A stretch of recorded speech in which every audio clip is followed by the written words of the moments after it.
Siddipet MLA camp కార్యాలయంలో municipal కార్మికులను మాజీ మంత్రి ఎమ్మెల్యే హరీష్ రావు సన్మానించారు. సిద్దిపేట ఎమ్మెల్యే క్యాంప్ కార్యాలయంలో స్వేచ్ఛ సర్వేక్షణలో దక్షిణ భారతదేశంలోనే సిద్దిపేటకు క్లీన్ సిటీ అవార్డు వచ్చింది.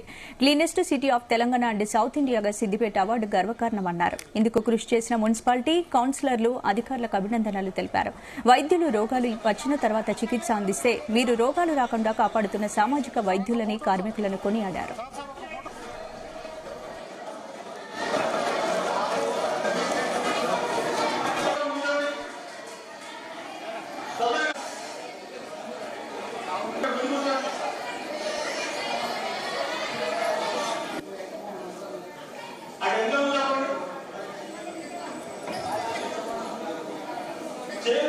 సిద్దిపేట స్థితి ఎత్తుకని సిద్దిపేట ఆపలేసుకున్నాం.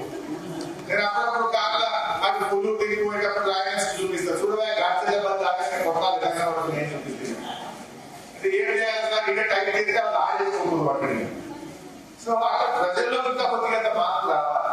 రూపాయికి 90 పైసలు మారింది. 90 పైసలు మారింది. ఇంకో 10 పైసలు వచ్చాయి. ఆ 10 పైసలు చేయక ఇంకా కొద్దిగా అక్కడక్కడ సమస్య కనబడుతుంది. ఇక వాళ్ళకు కూడా అప్పుడప్పుడు దండం పెట్టుకున్నాం, కళ్ళు అంటున్నాం. ఇక మా శానిటరీ మైండ్ బాగా నాకు అర్థం పడుతుంది. ఏ దుర్భాగం ఎక్కువ దుర్భాగం.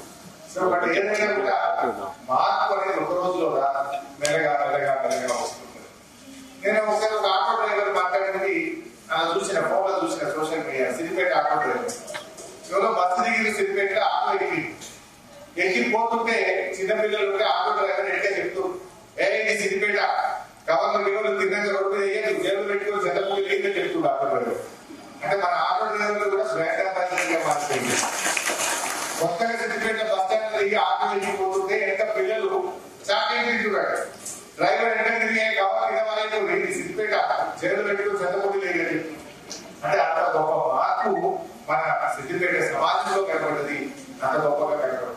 గొప్ప మీద అప్పటికి మీరు చూస్తుంటారు. నేను కూడా ఎక్కడ పోతే ఎవరు ఇంకా నడుచుకుంటా ప్లాస్టిక్ కవర్లు, కుర్కురే ప్యాకెట్లు, చిప్స్ ప్యాకెట్లు